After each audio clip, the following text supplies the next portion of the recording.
kami meminta persetujuan fraksi-fraksi terhadap rancangan undang-undang tentang perubahan atas Undang-Undang Nomor 34 Tahun 2004 tentang Tentara Nasional Indonesia. Apakah dapat disetujui untuk disahkan menjadi undang-undang? Terima kasih. Kami di sini merasakan banyak kejanggalan juga. Asas keterbukaan itu tiada. Mereka menyatakan bahwasanya undang-undang tersebut, RUU TNI tersebut sudah masuk carry over. Pas kita cek di SK terbaru DPR dan di website DPR, ternyata RUU TNI tidak ada keterangan carry over. Itu sangat disayangkan. Itu salah satu kebohongan lagi yang kita lihat DPR melakukan kebohongan lagi kepada rakyatnya.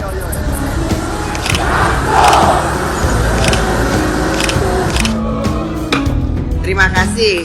Rapat paripurna DPR menyetujui rancangan undang-undang tentang perubahan atas UU Nomor 34 Tahun 2004 tentang Tentara Nasional Indonesia atau RUU TNI untuk disahkan menjadi undang-undang. 9 mahasiswa Fakultas Hukum Universitas Indonesia mengajukan permohonan uji formil terhadap revisi undang-undang atau yang telah disahkan menjadi UU Nomor 34 Tahun 2004 tentang Tentara Nasional Indonesia pada 21 Maret 2025 lalu. Langkah hukum ini ditempuh 1 hari setelah DPR meloloskan UU TNI dalam rapat paripurna saat demonstrasi berlangsung di depan Gedung Senayan. Terkait hal ini, kita akan berbincang bersama Abu Rizal Biladina. Gimana kabarnya, baik ya? Alhamdulillah baik. Alhamdulillah. Oke, aku langsung ke poin pertama yang aku mau tanyain ini. 9 mahasiswa FHUI termasuk Mas Rizal ini yang di sini sebagai kuasa hukum pemohon dan teman-teman ya mengajukan gugatan uji formil terhadap revisi UU TNI pada 21 Maret kemarin. Nah, bagaimana Mas update soal gugatan uji formil ini? Apakah sudah ada info terbaru untuk gugatan ini? Oke, baik. Terima kasih. Selamat siang, Kak Sinta.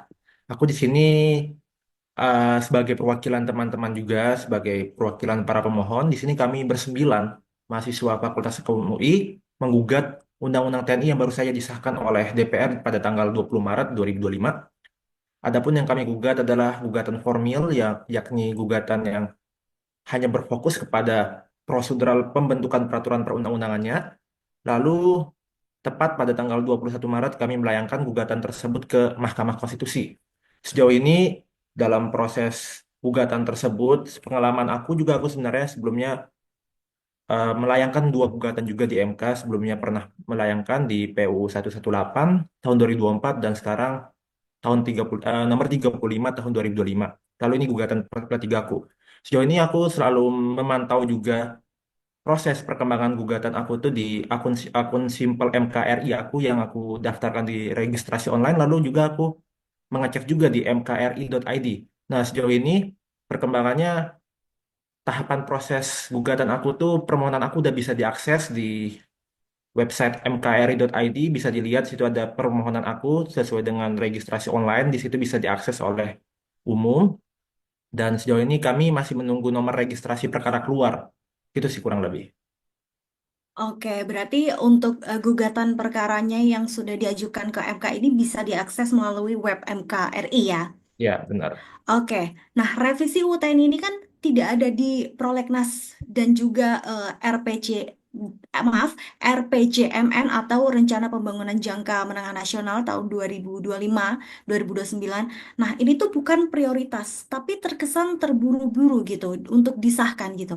Apa ya Mas, kalau dari pandangan Mas Rizal ini kejanggalan apa yang dirasakan tentang yang terkesan terburu-buru untuk revisi UTN ini? Betul, tentunya kami di sini merasakan banyak kejanggalan juga. Bisa dilihat secara gamblang atau lihat dari masyarakat itu kejanggalan itu bisa ditemui dan itu kita masukin juga dalam alasan permohonan kami, gugatan formil kami, seperti asas keterbukaan itu tidak dilaksanakan oleh DPR selaku lembaga yang memiliki fungsi legislasi. Bahwasanya dalam hal pembentukan undang-undang, setidaknya DPR itu menyediakan naskah akademik atau draft RUTN itu kepada masyarakat untuk diakses. Disitulah tempat terjadinya meaningful participation atau partisipasi makna oleh rakyat itu sendiri. Dan meaningful participation tuh bisa digunakan oleh rakyat ketika bisa mengakses RUTNI dan draft RUTNI, maaf, dan naskah akademik itu untuk dikritisi oleh masyarakat. Ketika diakses, maka masyarakat bisa mengkritisi ke DPR. Disitulah tempatnya meaningful participation. Sebatas itu aja. Sayangnya DPR tidak bisa menyediakan hal tersebut, dan itu tentunya melanggar asas keterbukaan yang tercantum dalam Undang-Undang P3. Lalu yang kedua, kita bisa lihat bahwasanya, oke, di sini mungkin ada fakta yang terbaru ya. Ya. Ketika kemarin itu kita masuk Kompas TV di yang ketika wawancara Kelvin, salah satu pemohon, para pemohon, di situ berbicara dengan salah satu anggota Komisi 1. Nah, yang pertama melalui minimum partisipasi yang disampaikan oleh Mas Calvin tadi, memang perspektifnya agak berbeda karena ini sifatnya yang carry over, yang mulai masuk di prolegnas itu di periode 2014, 2019, kemudian 2019, 2024, maka kita menganggap bahwa proses partisipasi ini sudah cukup. Kemudian kita menambahkan di Komisi 1 itu dengan mengundang beberapa pihak yang kemudian dianggap representatif. Mereka menyatakan bahwasanya undang-undang tersebut, RUU TNI tersebut sudah masuk carry over. Pas kita cek di SK terbaru DPR dan di Ya. website DPR, ternyata RUU TNI tidak ada keterangan carry over. Itu sangat disayangkan. Itu salah satu kebohongan lagi yang kita lihat DPR melakukan kebohongan lagi kepada rakyatnya atau kepada rakyat Indonesia, menyatakan bahwasannya ya betul, salah satu syarat RUU tersebut ketika tidak masuk prolegnas harus carry over. Namun Ya. pernyataan DPR bilang kami sudah carry over. Setelah kita cek lagi ternyata tidak ada keterangan carry over pada draft RUU TNI tersebut yang kita cek di website DPR. Dan adapun syarat-syarat carry over itu juga tidak dipenuhi oleh para misalkan carry over juga dipakai dengan landasan DPR, ternyata syarat-syarat carryover yang seharusnya tercantum dalam Undang-Undang P3 itu tidak dilaksanakan juga oleh DPR gitu. Sehingga di sini kami menemukan kejanggalan bahwasanya mengapa undang-undang tersebut menabrak sistem hukum yang ada dan tidak menjalankan prosedural yang ada, yang kami sangat menyayangkan bahwasanya DPR sebagai lembaga yang mempunyai kewenangan legislasi malah menyalahi aturan legislasi itu sendiri. Oke, berarti dari pemaparan Mas Rizal tadi ada dua kejanggalan ya terkait revisi UU TNI ini yang terkesan terburu-buru untuk disahkan. Tadi yang pertama juga sudah disebutkan ya sama Mas Rizal terkait terkesan ini ya tidak ada partisipasi masyarakat untuk mengkritisi apa yang direncanakan, yang dirancangkan di UU tersebut. Dan kemudian tentang carryover tadi yang sudah dibilang sudah tercarry over ternyata pas dicek nggak ada gitu kan ya.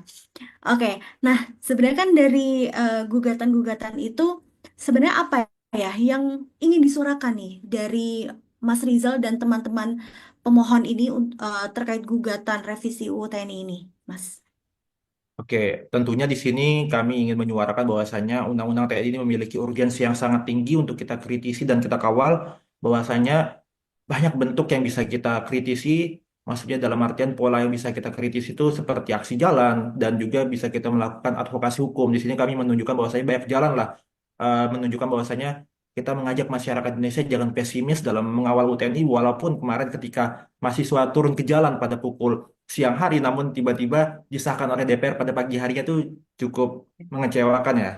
Namun dengan hari ini, tepat pada tanggal 21 Maret, kami menunjukkan bahwasannya masih banyak jalan untuk menempuh cara menolak RUTN ini. Salah satunya kami bersembilan mahasiswa UI gugat ke MK, dan harapan kami ini sini adalah tentunya kami ingin membatalkan undang-undang tersebut karena cacat formil. Kami ingin menegaskan bahwasannya DPR selaku pemegang legislasi, kekuasaan legislasi, harus menjalankan produk legislasi yang benar atau dalam artian prosedural legislasi yang telah diatur oleh undang-undang. Jangan sampai menyalahi aturan yang mereka sendiri buat gitu. Itu sih menurut kami. Dan kedua, kami ingin DPR tentunya ke depannya untuk mengevaluasi lagi bahwasanya untuk membuat undang-undang jangan menyalahi aturan, dan tentunya ini menjadi evaluasi yang sangat berat dan harus dipatuhi oleh DPR itu sendiri sih menurut kami.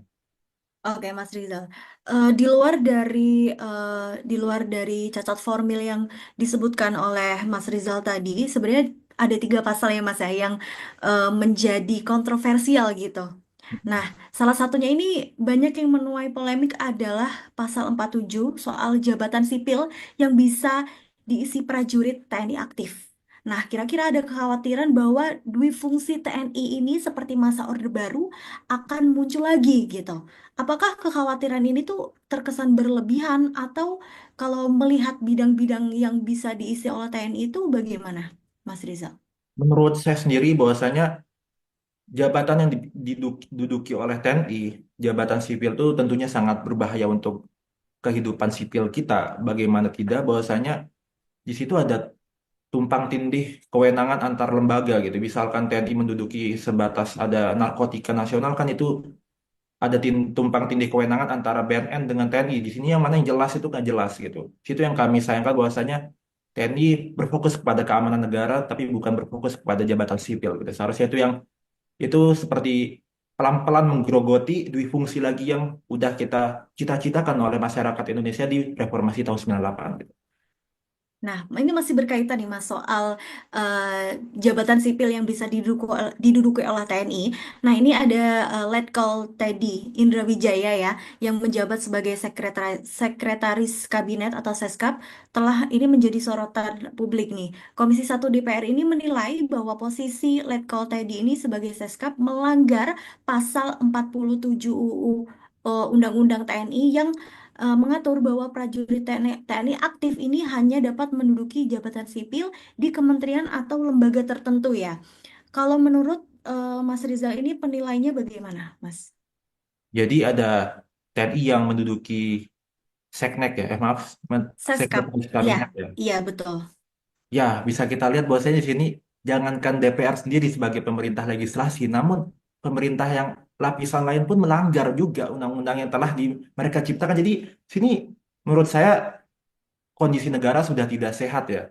Kita mau melihat dari berbagai lapisan elemen pemerintah manapun, ya ketika legislasi pun sebagai kewenangan DPR sebagai kewenangan legislasi aja melanggar, terus eksekutif pula yang sebagai pemerintah yang menjalankan kekuasaan undang-undang, amanah undang-undang mereka pun melanggar. Jadi menurut saya di sini adalah menurut kami oke, menurut saya sendiri bahwasanya pemerintah kita ini udah tidak sehat banget dalam menjalankan negara ini. Mereka ya sebagaimana hal itu termaktub di dalam pasal 1 ayat 3 Undang-Undang Dasar kita, bahwasanya Indonesia adalah negara hukum, yang mana hukum itu harus ditaati. Namun si pemerintah kita tidak menaati hukum itu sendiri. Itu yang saya sangat sayangkan. Sangat disayangkan ya berarti kalau menurut Mas Rizal. Nah, sebelumnya itu Prof. Mahfud juga sempat memberikan pernyataan Mas Rizal terkait ini sebutan kembalinya dui fungsi TNI. Nah, kalau Prof. Mahfud sendiri ini bilang nggak bisa, maksudnya kalau mau disebut sebagai dui fungsi itu juga nggak pas gitu loh. Revisi UU TNI ini saat ini misalnya tidak mengembalikan TNI ke posisi yang bisa mencengkeram jabatan-jabatan seperti kepala daerah atau anggota DPR. Karena memang dibatasi kan, ada hanya beberapa lembaga dan beberapa institusi atau lembaga yang bisa diduduki oleh TNI ini. Kalau Mas Rizal melihatnya bagaimana?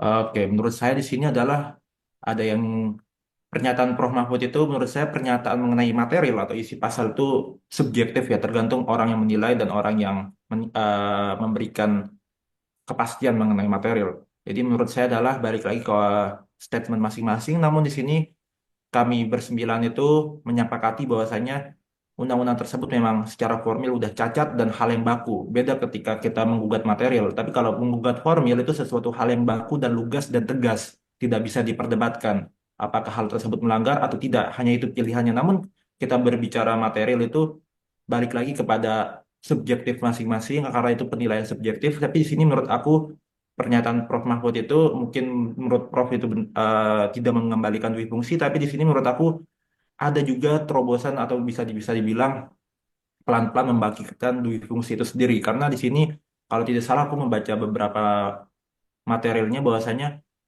perizinan tentara itu udah tidak perlu persetujuan atau perizinan dari DPR itu sendiri. Jadi di sini bisa dibilang tentara itu bisa bergerak sendiri ya seperti balik lagi ke tahun 98 tentara bergerak sendiri kemana-mana gitu tanpa ada persetujuan DPR. Di situ tidak ada pembatasan lagi dalam pergerakan TNI. Lalu di sini ada perluasan lagi objek dalam penjagaan TNI di sini bahwasanya aku lupa nomenklatur gimana pada intinya adalah ya udah berarti sebatas lampu merah pun bisa dijaga, atau rumah ini pun, atau mungkin kantor Kompas pun bisa dijaga oleh TNI gitu, karena tidak ada pembatasan dalam teritorial penjagaan TNI gitu. Kurang lebih begitu. Oke, tadi kan ini sudah membahas soal ini ya, soal jabatan sipil yang bisa diduduki oleh TNI aktif. Nah, kalau untuk pasal lain yang menuai polemik ini ada di pasal 53 nih soal penambahan batas usia pensiun tentara atau TNI gitu ya. Di tengah kondisi sosial dan ekonomi saat ini nih, apa sih eh, yang ingin Anda sampaikan kepada pemerintah soal pasal ini? Oke, mungkin di sini sangat disayangkan lagi ya, Hmm, penambahan batas usia iya, pensiun ya. untuk tentara, iya Di betul. saat Presiden Prabowo Subianto menggemborkan efisiensi anggaran, malah di sini ada nomenklatur bahwasanya kita menambahkan usia pensiun. Ya, mana semangat efisiensinya? Menurut saya pemerintah itu tidak konsisten dan tidak komitmen dengan omongan mereka sendiri gitu. Jadi, ada di satu sisi kebijakan mengenai efisiensi, di satu sisi mereka menggemborkan usia pensiun ditambah. Jadi menurut saya ini bertolak belakang, kebijakan A dengan B itu bertolak belakang. Jadi tidak ada titik temunya. Menurut saya ya balik lagi pemerintah ini tidak bisa dijaga lah omongan mereka karena antara komitmen dan konsisten itu tidak ada gitu. Jadi tidak sesuai ya dengan Tidak, apa yang dibicarakan gitu ya Mas Rizal ya. ya benar. Termasuk ini CSIS menyebut masuk akal jika mahasiswa ini menggugat RUU TNI untuk dilakukan uji materi di MK gitu kan. Bagaimana Anda melihat peluang gugatan yang Anda layangkan bersama teman-teman? Oke, sejauh ini alhamdulillah kami optimis banget gugatan kami untuk direspons oleh MK secara objektif ya.